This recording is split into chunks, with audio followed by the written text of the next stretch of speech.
Kalau dulu saya melihat itu stigma ya terhadap anak jalanan khususnya, dan sampah itu kan sama-sama negatif stigma masyarakat.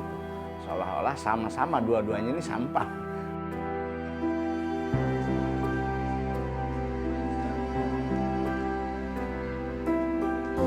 Pendidikan di sini tuh sangat minim ya, kesadaran orang untuk pendidikan, apalagi jangankan pendidikan, legalitas anak tuh pun minim, hak-hak anakku untuk punya akte kelahiran itu pun minim.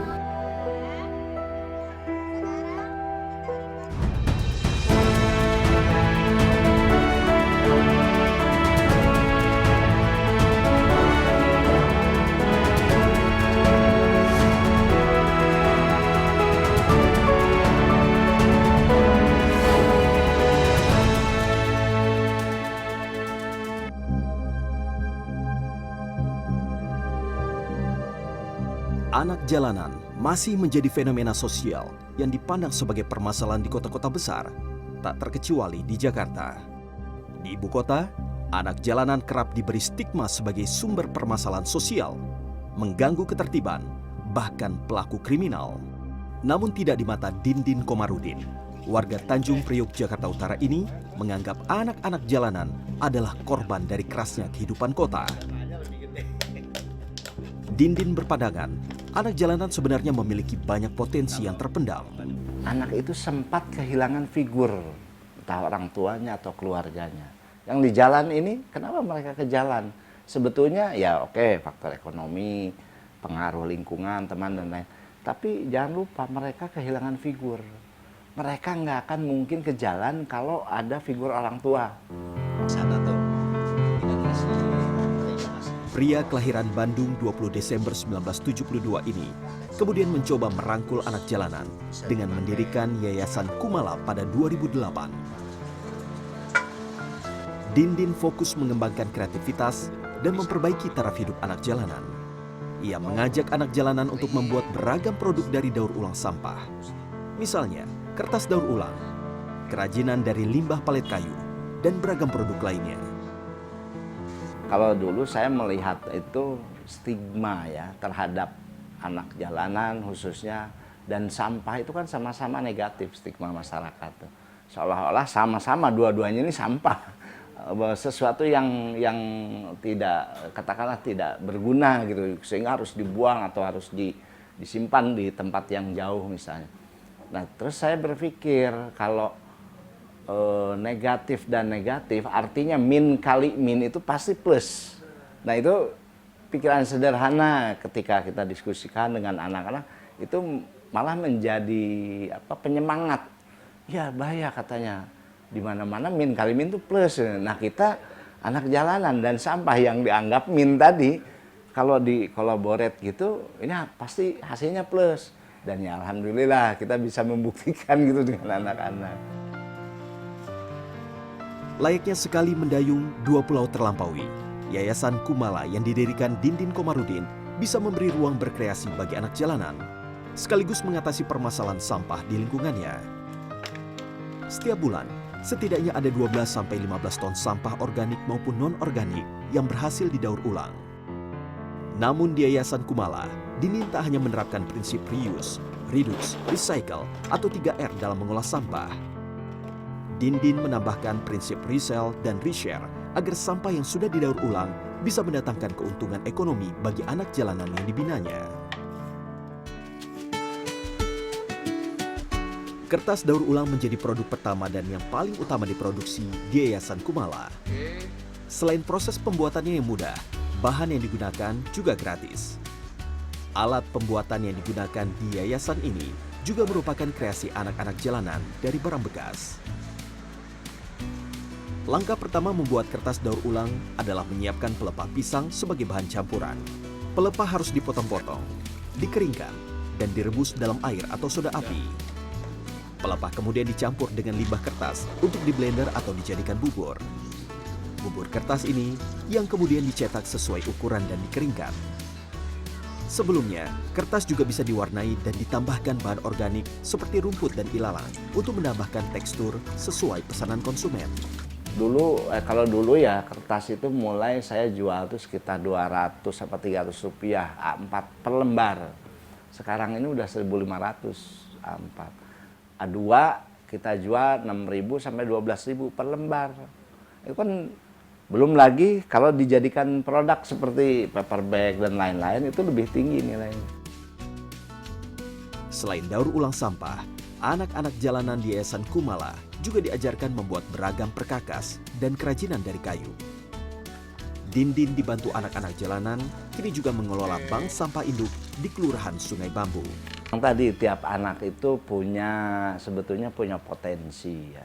Tinggal bagaimana kita membuka ruang kesempatan buat mereka. 16 tahun berselang, kini banyak alumni dari Yayasan Kumala sudah melanglang Indonesia untuk menjadi trainer atau pelatih pengolahan limbah kertas dan kayu. Mereka kerap diundang oleh berbagai perusahaan untuk mengisi program-program pemberdayaan masyarakat. Jadi kemarin datanya itu kita sudah melatih hampir 13.000 orang dari berbagai daerah dari Aceh sampai Papua gitu. Jadi ya itulah anak-anak, ternyata kan bisa juga.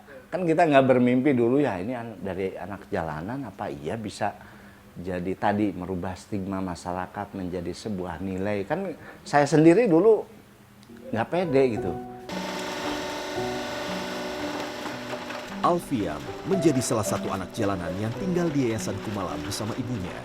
Kebakaran di daerah Cilincing, Jakarta Utara pada 2020 lalu membuat Fian dan ibunya kehilangan rumah. Fian dan ibunya yang hanya tinggal berdua sempat kebingungan mencari tempat tinggal dan bekerja serabutan di jalan. Namun pertolongan Dindin hadir bahkan sebelum bencana itu datang. Fian dan ibunya yang dahulu menjadi pengepul barang bekas dan nasabah bank sampah Yayasan Kumala akhirnya bisa tinggal di yayasan itu. Kalau saya kan memang sudah jadi nasabah bank sampahnya ya, pertama. Kedua, waktu tahun 2020 itu rumah saya kebakaran, terus saya ditaruh di Kemensos dari yayasan ini. Gitu. Terus saya keluar 1 tahun di Kemensos, saya pengen mandiri, saya keluar sampai ke Kalimantan. Tapi ternyata nggak bisa juga berhasil gitu ya. Akhirnya saya balik lagi ke sini. Alasannya ya apa ya, betah di sini enak, bisa ada kegiatan, bisa ikut kegiatan.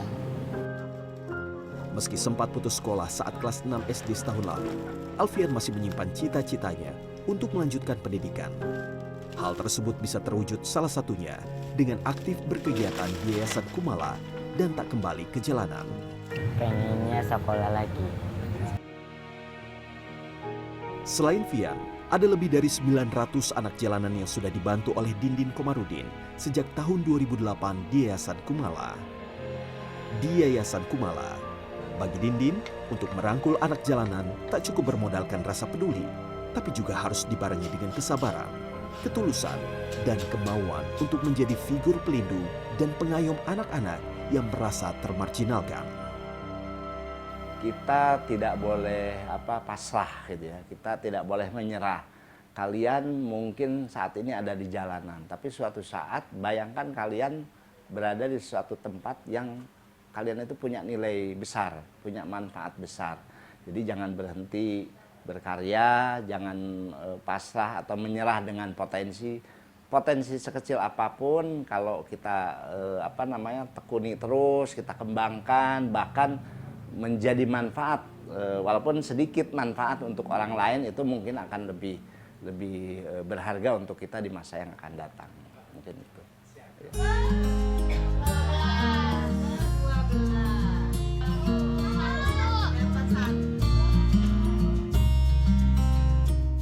Cita-cita anak saya Rani mah ada, Om. Pengennya jadi dokter gitu. Ya mudah-mudahan doanya biar si Rani, makanya saya masukin Rani di sekolah kami biar nggak terlalu bodoh, nggak terlalu dihina sama teman-temannya karena terlalu bodoh. Jangan sampai mereka kayak kita berdua.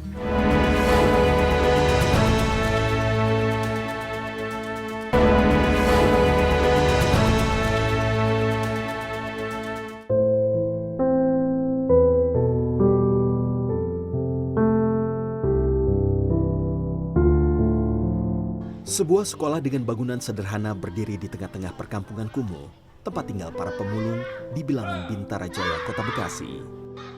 Sekolah dengan suasana asri dan rindang ini kontras di antara ratusan bedeng yang penuh sampah dan barang-barang bekas. Sekolah itu diberi nama Sekolah Kami.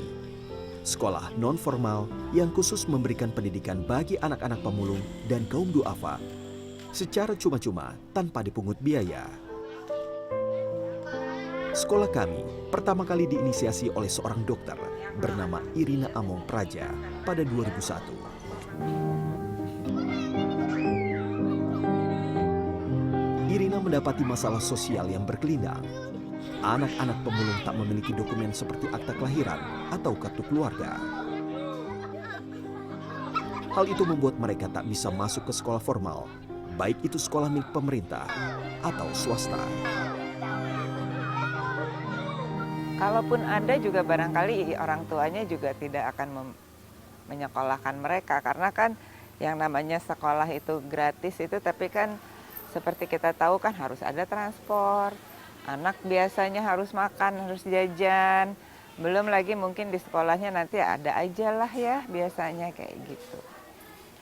Jadi minat anak-anak dan willingness dari orang tua nggak sejalan, dan juga ya ketidaklengkapan dokumen kependudukan mereka. Pernikahan anak di bawah umur tanpa legalitas dan proses hukum, serta catatan sipil yang jelas menambah rumit keadaan. Dan ternyata waktu itu juga banyak orang tuanya yang pada waktu itu masih KTP kampung, ya kan, dulu kan belum EKTP. Ternyata mereka juga menikahnya di kampung itu usianya belasan, 14, 15. Sehingga waktu mereka menikah belum punya KTP, punya anak, ya akhirnya semua nggak ada.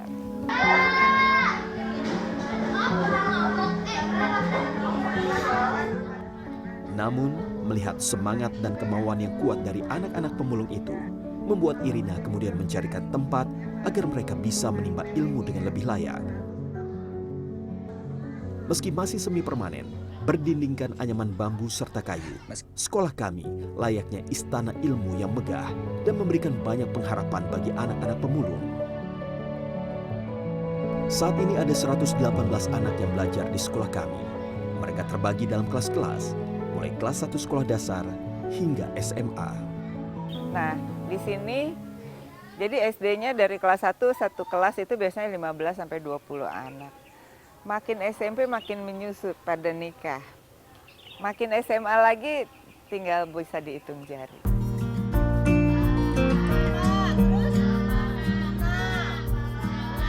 Irina membuat kurikulum sendiri dengan memadukan pelajaran ekstra seperti matematika dan ilmu pengetahuan alam, bahasa, serta ilmu-ilmu sosial. Irina juga menitik beratkan pada pelajaran keterampilan yang bisa memberi bekal anak-anak pemulung untuk bisa mandiri saat lulus dari Sekolah Kami. Misalnya pelajaran menjahit dan komputer. Saya juga kurang paham karena sekarang ini kan kurikulum di kita itu seperti apa sih sebetulnya yang cocok gitu. Awalnya itu hanya mau memberikan informasi bahwa mencari uang itu bukan hanya dari mulung. Tapi kalau kamu kreatif, kamu ini pasti juga bisa. Dan itu kan harus diajarin. Karena kan nggak kepikiran kan. Ya jadi jenis-jenis krianya ya kita juga berubah-berubah lah gitu. Karena kalau itu terus kan bosan anak.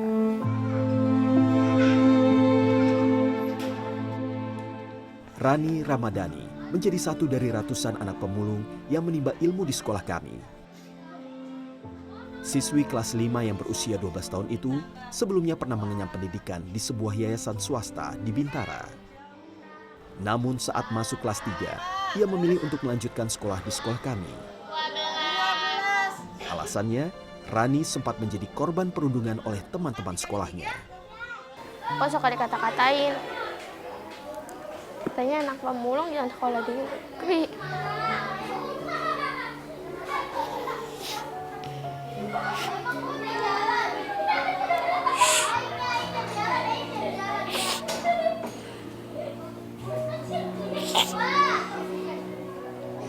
Aku diem aja kenapa?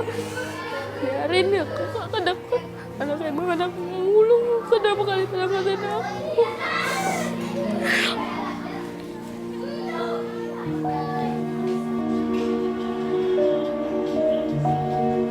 Orang tua Rani memang sehari-hari mencari nafkah dengan mengais sampah dan barang-barang bekas. Mereka tinggal di sepetak bedeng yang terbuat dari seng dan triplek.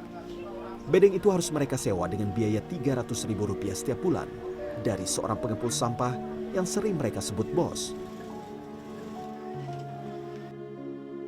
Setiap hari, Romlah dan suaminya harus keliling mendorong gerobak dan mengais tempat sampah di sejumlah lokasi seperti Pasar Kranji dan perumahan-perumahan di kawasan Bintara. Jika hasil memulungnya berlimpah, Romlah dan suaminya bisa mengantongi uang Rp250.000 per minggu. Namun jika nasib mereka kurang beruntung, tak jarang keluarga ini menahan lapar atau makan hanya berlauk garam.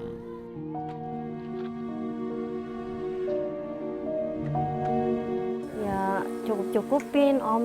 Terkadang ya namanya manusia kan ada kekurangannya. Kadang saya minjem sama tetangga, apa minjem sama orang siapa gitu.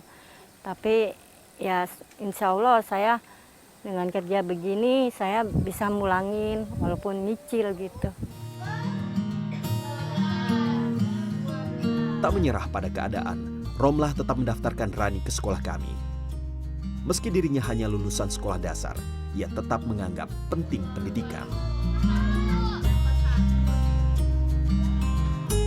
Romlah berharap anaknya itu bisa memperbaiki ekonomi keluarga melalui bangku sekolah.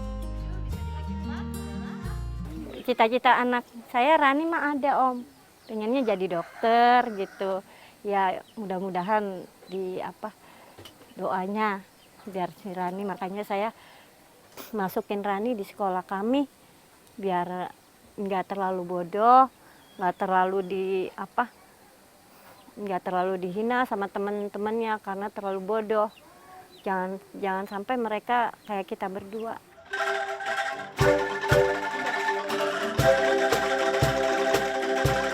Irina Amung Praja dan sekolah kami hadir untuk memberikan kesempatan bagi anak-anak seperti Rani agar bisa merasakan mewahnya pendidikan.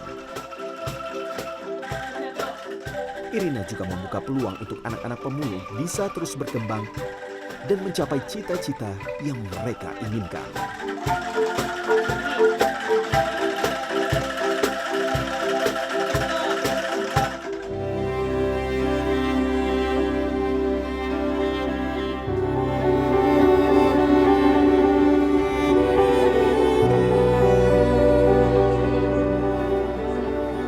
Pendidikan di sini tuh sangat minim ya, kesadaran orang untuk pendidikan, apalagi jangankan pendidikan, legalitas anak tuh pun minim, hak-hak anak pun untuk punya akte kelahiran itu pun minim.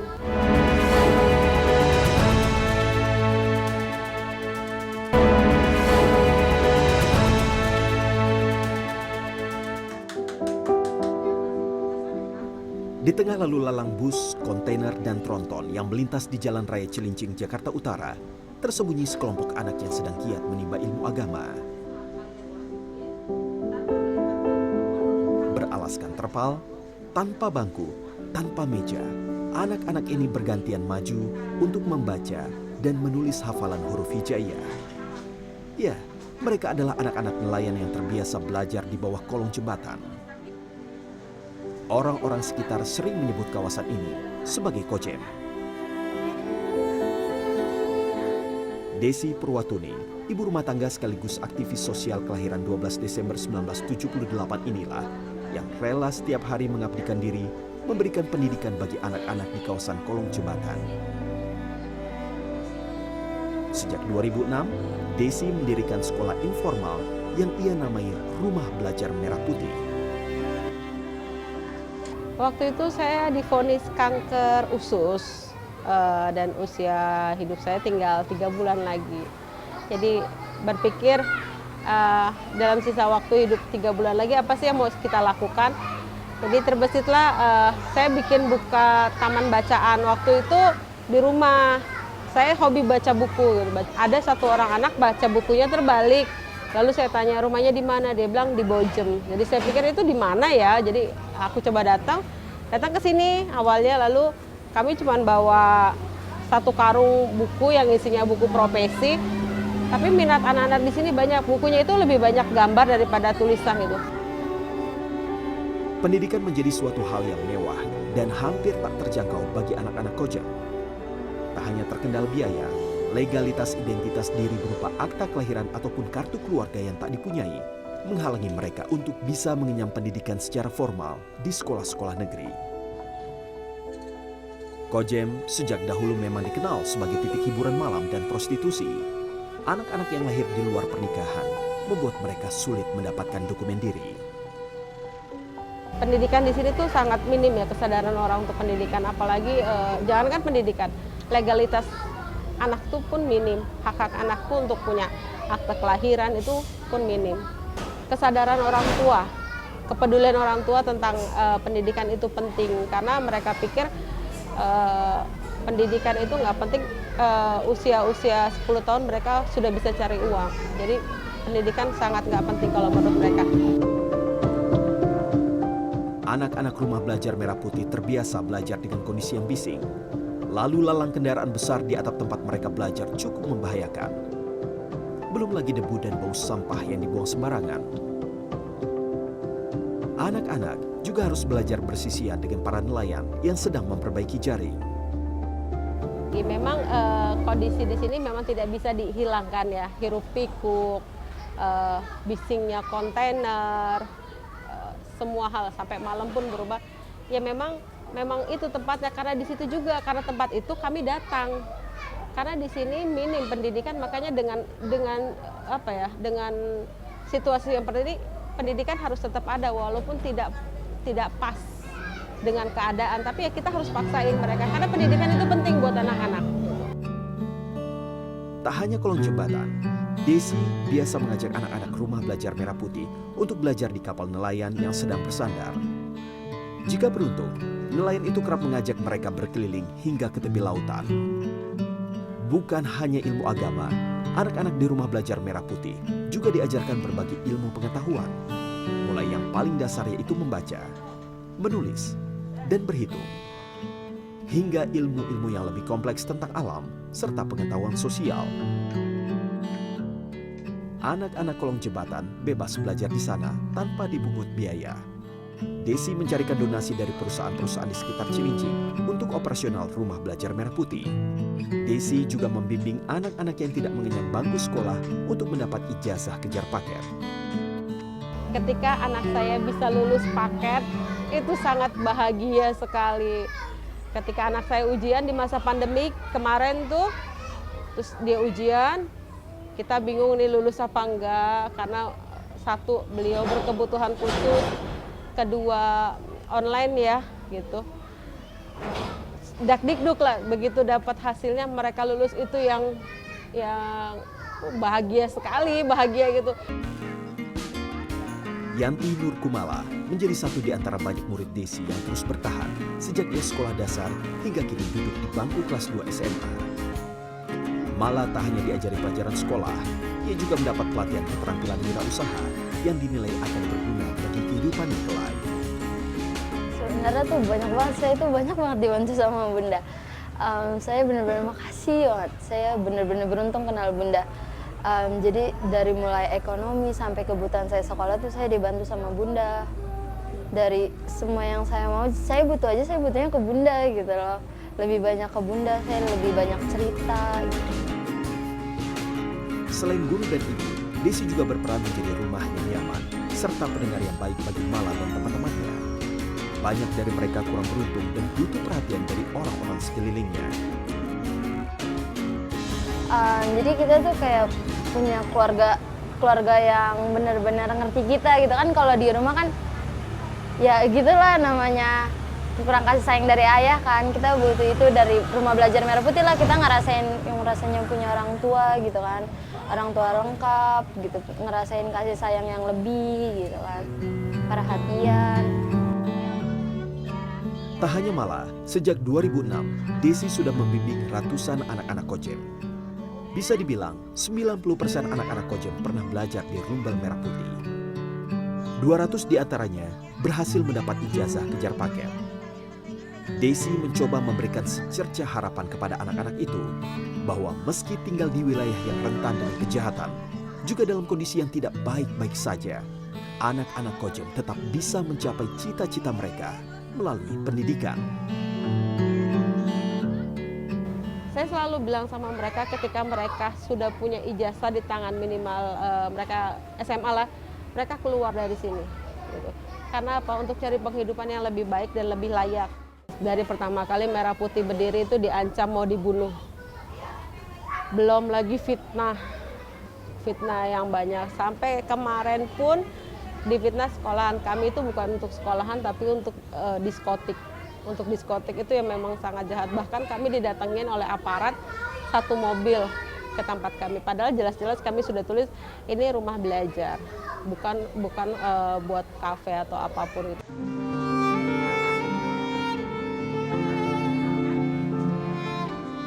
Bagi Desi Purwatuning, setiap anak tanpa terkecuali berhak mendapatkan rasa aman, kesempatan bermain dan belajar, serta mengenyam pendidikan, termasuk mereka yang kurang beruntung tinggal di kolong jembatan.